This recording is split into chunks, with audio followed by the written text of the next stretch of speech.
rational and irrational numbers. Today is a lot of vocabulary. Oh, I'm so glad you're excited about vocabulary. Oh, well then why did you say you were excited about it? Rude. Okay, there's two different types of numbers that we're going to learn about today. Rational and irrational. Have you guys learned this before? Yes. Okay. I wasn't sure if they skipped it last year. Rational numbers are numbers that can be written as fractions or decimals, except specific types of decimals. Now, rational has a special word inside of it. Do you know what that special word is? EO. Ratio. Ratio. Ratio. Do you guys remember what a ratio is? Kendra? Would it be like you know the Yes. Like, you have 7 white socks for every 2 red socks, like something like that, 7 to 2. Ratios, though, can also be written as fractions. So you could write that as 7 over 2 like that. And that's another type of ratio. This or this. Those are all ways you can write ratios. In Math 8, we tend to write ratios like this, like a fraction. Okay? So every single rational number can be written as a fraction. If it's a decimal, then there's 2 things that's happening. It's either a terminating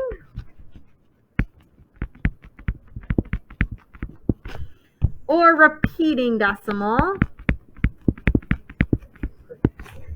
And then it can also be a perfect square. So terminating decimals, repeating decimals, and perfect squares and fractions, those are all examples of rational numbers.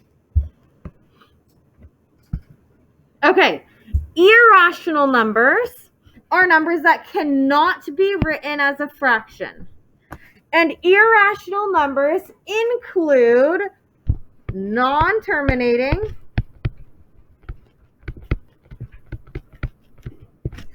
and non-repeating decimals.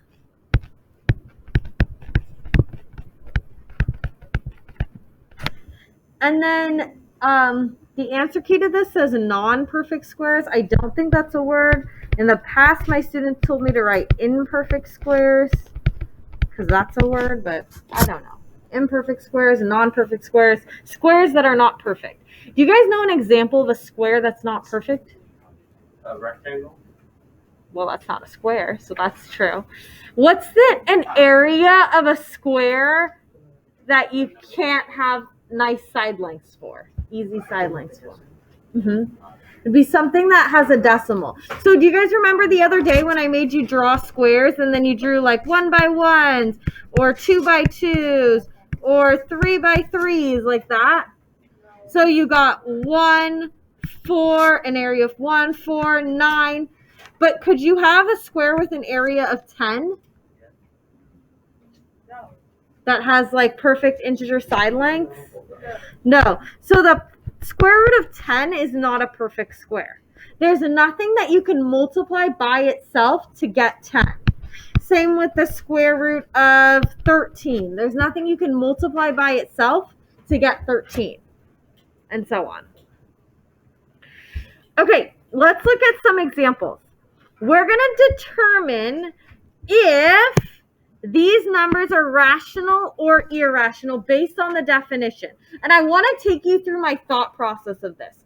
The first thing you want to do is think about if it's rational, then you can write it as a fraction. So if you can write it as a fraction, then it's rational.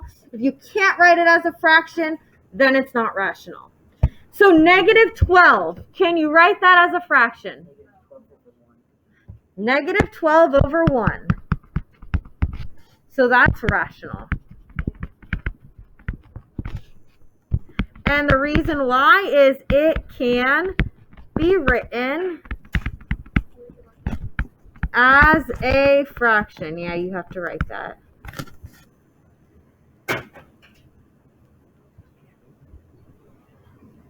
Okay, pi. Do you guys remember what pi is? It's 3.1415926.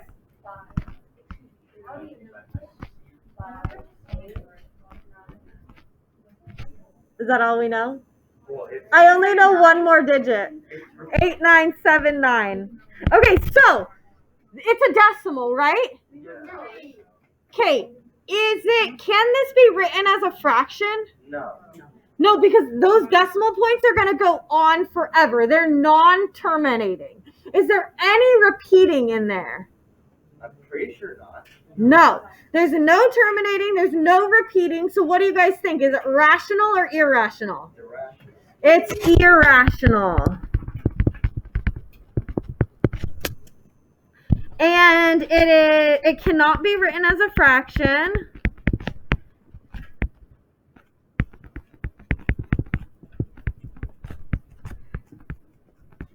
And it's also a non-terminating and non-repeating decimal.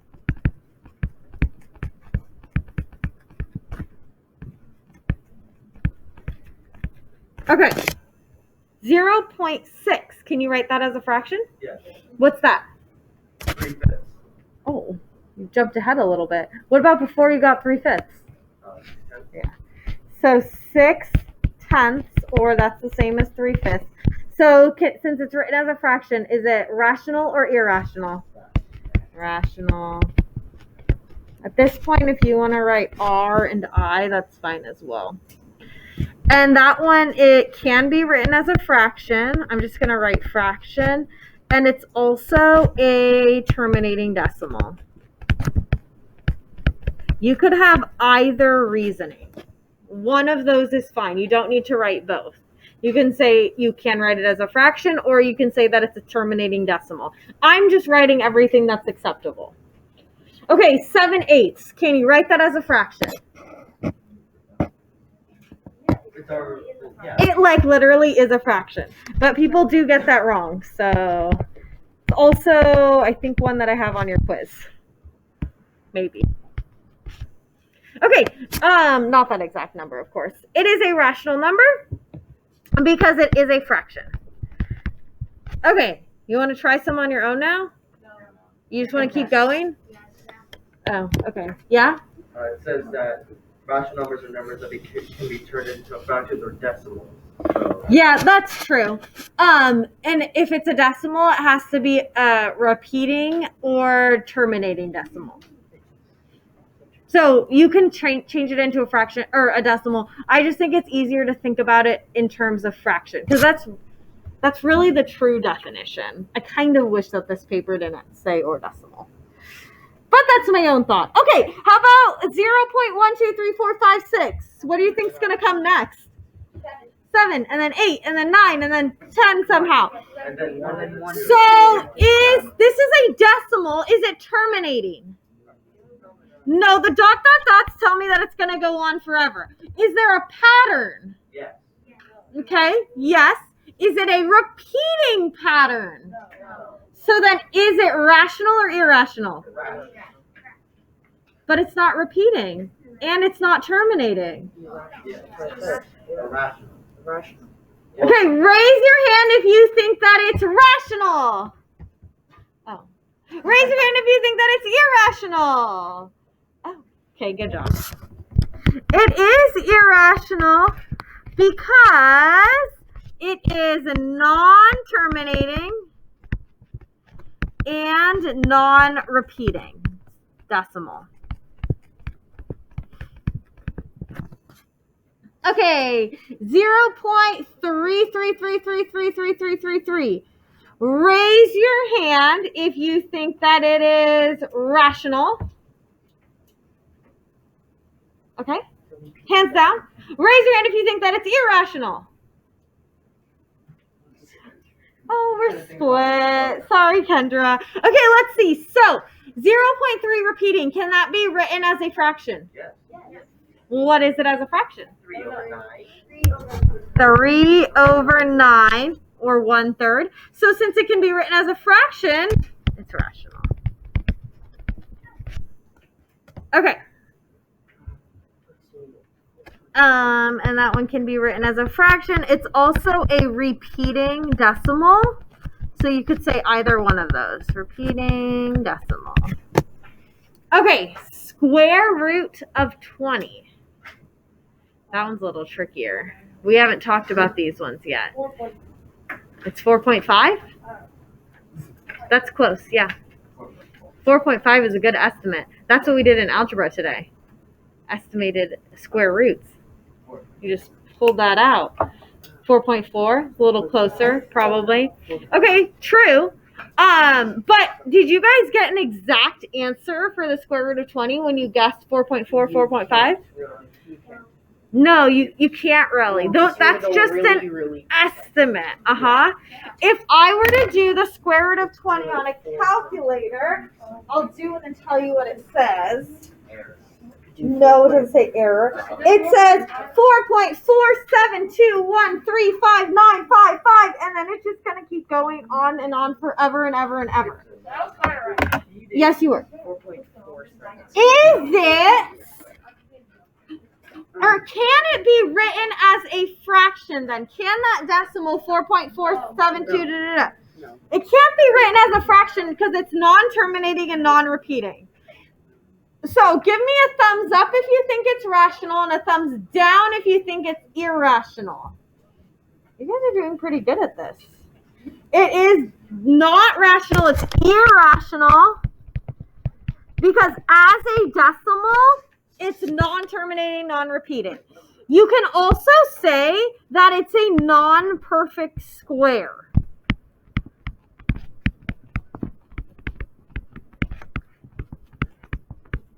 And that's another reason why it's irrational. Okay, negative 1.75. Can that be written as a fraction? Yes. Yes. So rational or irrational? Rational.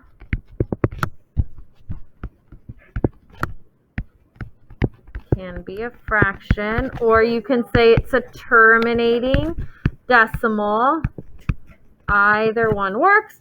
Okay, and then the last one, negative square root of 121. What is negative square root of 121? Can that be simplified? Ben? Yes, it's 11, or you can do negative 11. Negative and then 11, yeah. So then you could write that over 1, make it a fraction. So that is rational. So it can be a fraction, or you can say it's a perfect